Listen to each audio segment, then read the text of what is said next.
যশোর জেলার চৌগাছা উপজেলার ছোট্ট এক গ্রাম জিয়েলগাড়ি, যেখানে সকাল আসে হালকা কুয়াশার চাদরে আর বিকেল নামে গাছেদের ছায়া মেখে। এই গ্রামের বুকে গড়ে উঠেছে এক স্বপ্নের বাগান, আঙুরের বাগান। এখানকারই এক বড় ভাইয়া নাম রুহুল আমিন, যিনি নিজের স্বপ্ন দিয়ে তৈরি করেছেন সবুজ এক স্বপ্নভূমি। তার হাতে গড়া এই আঙুর বাগান শুধু ফল দেয় না, দেয় আশার গল্প, জীবনের মিষ্টতা শেখায় নরম পাতার ফাঁকে। তো চৌগাছার ভেতরে এই আঙুর বাগানের এক্সাক্ট লোকেশন কোথায় এবং এই আঙুরের স্বাদ কেমন, কিভাবে এই আঙুরের চারা রোপণ করে আপনারাও গড়তে পারবেন আপনাদের স্বপ্নভূমি, সেই সব কিছু নিয়ে থাকছে আমার আজকের ভিডিও। হ্যালো এভরিওয়ান, আসসালামু আলাইকুম। কি অবস্থা সবার? This is me Ayusha from Minas haven. সবুজে ঘেরা এই জায়গাটা, এটা শুধু একটা বাগান না, এটা একটা স্বপ্নের নাম। আর রুহুল আমিন ভাই হচ্ছে সেই স্বপ্নের কারিগর। সবুজ পাতার ফাঁকে ঝুলে থাকা রসালো আঙুরগুলো যেন প্রকৃতির হাসি, একবার চোখ রাখলে আর ফেরানোই যায়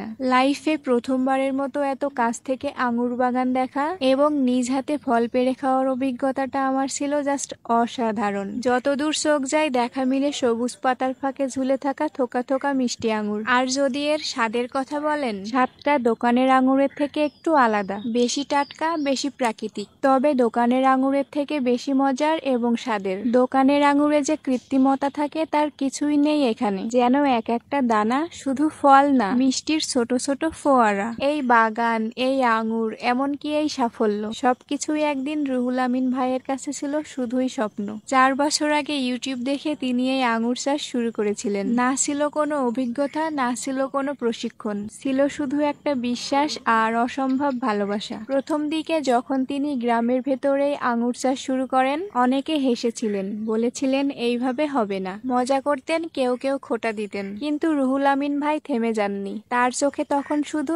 একটাই দৃশ্য, এই মাটিতেই আঙুর ফলবে আর মানুষ সেটা খেয়ে বলবে তুমি পেরেছো, তুমি সফল। আজ সেই কাটাছেঁড়া পথ পেরিয়ে তিনি দাঁড়িয়ে আছেন সাফল্যের এক মিষ্টি ছায়ায়। শুধু কি তাই, এই একক যাত্রা এখন অনুপ্রেরণার আলো ছড়াচ্ছে পুরো গ্রামে। শুধু গ্রাম নয়, পুরো যশোর জেলার মানুষ এখন আগ্রহী হয়েছেন এই আঙুর চাষে। এমনই হয়, যখন একজন ভরসা রাখে নিজের স্বপ্নে, তখন তার সাহস হয়ে ওঠে শত মানুষের নতুন আশার গল্প। একটা ছোট্ট শুরু, একটা সাহসী সিদ্ধান্ত, এভাবেই হয়তো বদলে যায় সময়ের গল্প। এখন দূর দূরান্ত থেকে মানুষ আসে এই মিষ্টি আঙুর কিনতে। কেউ আসে শুধু ঘুরতে, ছবি তুলতে, আর কেউ শুধু রুহুল ভাইকে একবার দেখতে, যিনি কিনা নিজ হাতে গড়েছেন এই স্বপ্নের বাগান। তার এত সফলতা দেখে গ্রামের মানুষ তো বটেই, শহরের মানুষও চারা কিনে নিয়ে যাচ্ছেন ছাদ বাগানে আঙুর চাষের জন্য। এবং তিনি নিজেকে এতটাই সফল মনে করছেন যে তার ড্রাগনের চাষ উঠিয়ে দিয়ে তিনি সেখানেও এই আঙুর চাষ করার পরিকল্পনা করছেন। এই সাহস আর বিশ্বাসই বদলে দিচ্ছে শুধু গ্রাম নয়, পুরো জেলার গল্প। এখন আমরা কথা বলবো এই বাগানের মালিক রুহুল আমিন ভাইয়ের সাথে। ভাই, আপনার নাম? মোহাম্মদ রুহুল আমিন।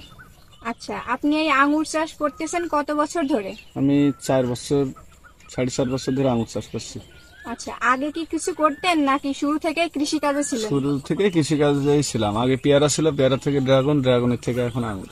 আচ্ছা, আঙুর চাষের ব্যাপারে আপনার আগ্রহটা আসলো কিভাবে? আমি ইউটিউব দেখে বিদেশি ওই যে যারা ফল চাষ করে অন্যান্য দেশে, ইন্ডিয়া, অস্ট্রেলিয়া, থাইল্যান্ড, ওখান থেকে ইউটিউব দেখে আমি মনে করলাম আমাদের দেশে আঙুরটা হয় কিনা, ট্রাইমূলক ভাবে প্রথম করছিলাম। ওটা সবুজ আঙুর ছিল, ওটা ভালো বাজারজাত করতে পারিনি, পরে এটা করছি।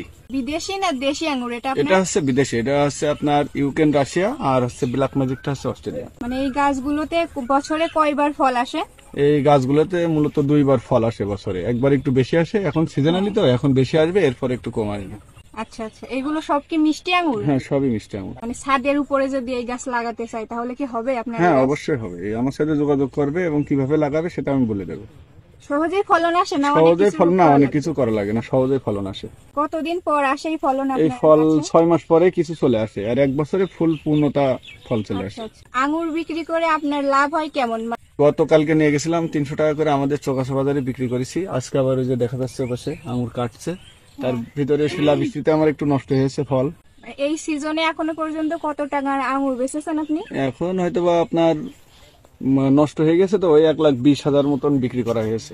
আঙুর চাষ করতে গেলে কি ধরনের মাটি বা আবহাওয়া লাগে এটা যদি একটু বলতেন। আঙুর চাষ করতে হলে আপনার খুব একটা মাটি দরকার নেই। আবহাওয়া বাংলাদেশের আবহাওয়ার সাথে যেহেতু ম্যাচ করেছে, কোনো জায়গায় সমস্যা হবে না। আর এটা মাটি যে আমাদের কোনো মাটিতেই যে হবে? কোনো মাটিতেই হবে, কিন্তু পানি যাতে জমে না থাকে এমন জমি সিলেক্ট করতে হবে। আচ্ছা, এটা অতিবৃষ্টি বা শিলাবৃষ্টির কারণে কি ক্ষতিগ্রস্ত হয়? হ্যাঁ, শিলাবৃষ্টির কারণে আমাদের এবছর ক্ষতিগ্রস্ত হয়েছে। আমরা এরপরে নেট শীট দিয়ে দেবো যাতে সামনের বছর শিলটা নিচে না আসে। এই আঙ্গুর চাষ করে আপনি নিজে কতটুকু সফল হয়েছেন বলে মনে করছেন? আঙুর চাষ করে অন্তত আমার তো কেউ চিনতো না ঠিক মতো, কিন্তু এখন সারা বিশ্বের লোকে আমার চেনে যে আঙুর করে মোটামুটি একটা পরিচিত এখন। আপনার মানে আশেপাশের মানুষ আপনাকে কি রকম ভাবে প্রশংসা করে বা প্রশংসা এখন করে, কিন্তু যখন প্রথম করছিলাম শুরু তখন করেছেন, সবাই হ্যাঁ। পাগল বলতো যে আঙুর হবে হয়, না। বাংলাদেশের মাটিতে আঙুর টক হয়। আপনার এই গ্রামের ভিতরে কি আপনি প্রথম হ্যাঁ, শুরু আমি করেছেন যশোর এটা? জেলার ভিতর সর্বপ্রথম শুরু করি। আচ্ছা আচ্ছা, এটা 4-5 এটা হচ্ছে বছর 19, আগের কথা। হ্যাঁ 4-5 বছর আগে। এটা আপনার 19 সালের লাস্টের দিকে আমি শুরু করি আঙুর চাষ। আচ্ছা, ইউটিউব দেখে অনেকে এটা বিশ্বাস করে না যে হবে কি হবে না, আপনি এত বড় রিস্কটা কিভাবে নিলেন? আমি প্রথমত এই জমিটা লিজ নিই, আমার কিন্তু নিজস্ব কোনো জমি নেই আপাতত। কতটুকু জমি এখানে? এখানে মোট আছে 33%, যেটাতে দাঁড়ায় আছি এটা আছে 17%। আচ্ছা, আর ওই সাইডে আছে ওটা হচ্ছে আপনার, ওই পাশের ওইটা কি নতুন করেছে? না ওটাও পুরাতন, কিন্তু ওটাতে আমি একটা ওষুধ দেওয়ার কারণে ফলগুলো একটু মানে ফুলগুলো আগে থেকে নষ্ট হয়ে গেছিল। আচ্ছা আচ্ছা। এটা হচ্ছে 10 দিন আগে কাটিং করা, আর ওটা 10 দিন পরে কাটিং করা। এখানে আপনার মোট কতগুলো গাছ আছে? এখানে 33%-এ 420টা মতন গাছ আছে। আচ্ছা ভাইয়া, এখানে কি কি জাতের আঙ্গুর আছে এটা একটু বলেন। এখানে আপনার একলো আছে, বাইকুনুর আছে, আচ্ছা। ব্ল্যাক ম্যাজিক আছে, ডিকসন আছে, সিলভা আছে, ভ্যালেজ আছে, অস্ট্রেলিয়ান বিলাক আছে, ইটালিয়ান বিলাক আছে, এমন ইত্যাদি আরো অনেক রকমের জাত আছে। কিন্তু সবথেকে 3টা জাত আমাদের ভালো হয়েছে, সেটা হচ্ছে বাইকুনুর, একলো আর ব্ল্যাক ম্যাজিক। এই 3টা আমাদের সফল হবে বাংলাদেশে। আর অন্যান্য জাতে ফল এসেছে, কিন্তু সেটা এখনো ওইভাবে ধরনটা আসছে না, মানে কম।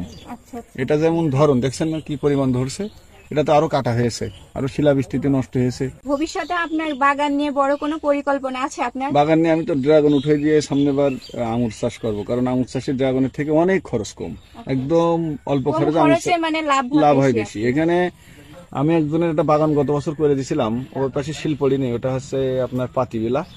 ওখানে আমার নানা হয়, ওই নানা বিক্রি করেছে 2,30,000 মতো বিক্রি করেছে, আচ্ছা 10 কাঠা জমিতে। তাতে করে দেখা যাচ্ছে যে 5 লাখ টাকা বা 4 লাখ টাকা পরিমাণ দাঁড়াবে 1 বিঘা যদি জমি করে। এটা খরচ নেই। এখন ফল কেটে এভাবে রেখে দেবো, গাছ শীতকালে পাতা পড়বে, আবার কাটিং দেবো, আবার ফল আসবে। আচ্ছা, নতুনদের জন্য আপনি কি কোনো পরামর্শ দিতে চান যারা আঙ্গুর চাষে আগ্রহী? হ্যাঁ, তারা আমার কাছে আসবে। আমার নাম্বার যদি আপনার ডিসক্রিপশনে দেন, তাহলে ওটা দেখে আমার কাছে কল দিলে, অবশ্যই যোগাযোগ করলে, অবশ্যই নতুন কোনো কিছু মানে তারা যদি শিখতে চায় বা লাগাইতে চায়, আগ্রহ হয়, অবশ্যই করে দিয়ে যাবে। ভাই, আপনার এই আঙ্গুর বাগানের লোকেশনটা একটু বলে দেন যারা আসবে তারা। আমার নাম মোহাম্মদ রুহুল আমিন, আমার বাসা হচ্ছে যশোর জেলা, আমার থানা হচ্ছে চৌগাছা, চৌগাছা উপজেলা, পৌরসভা 3 নম্বর ওয়ার্ড, জিওলগাড়ি বিলেমাট, এবং শর্টকাটে হচ্ছে গরুহাটার পাশে। গরুহাটার ওখানে এসে জিজ্ঞেস করলে বলে দেবে, যে যে শুধু কেউ বলে যে কেউ বলে দেবে। হ্যাঁ, ভিডিও দেখে যারা আসতে চায় তাদের জন্য কিছু বলেন। এখন ভিডিও দেখে যারা আসবে তারা আঙুর খাবে, ফল মানে অধিকাংশ শতকরা 90% লোকই কিন্তু আপনার বলে যে আঙুর ফল টক। হ্যাঁ, মিষ্টি কি টক সেটা ওনারা বাগানে আসবে, গাছ থেকে ছিঁড়ে খেয়ে দেখবে যে আসলে আঙুর ফল টক কি মিষ্টি। ভিডিওতে তো লোকেশন ডিটেলস সবটাই বলে দিয়েছি। চাইলে রুহুল আমিন ভাইয়ের সাথে যোগাযোগ করে আপনারাও শুরু করতে পারেন এই আঙুর চাষ। সবশেষে ভিডিওটি শেয়ার করে আশা করি আপনার উপজেলা এবং জেলার প্রতিটি মানুষকে দেখার সুযোগ করে দিবেন। আজকের ভিডিও এখানে শেষ করতেছি। দেখা হবে নেক্সট কোনো ভ্লগে। সে পর্যন্ত সবাই ভালো থাকবেন, সুস্থ থাকবেন। আল্লাহ হাফেজ।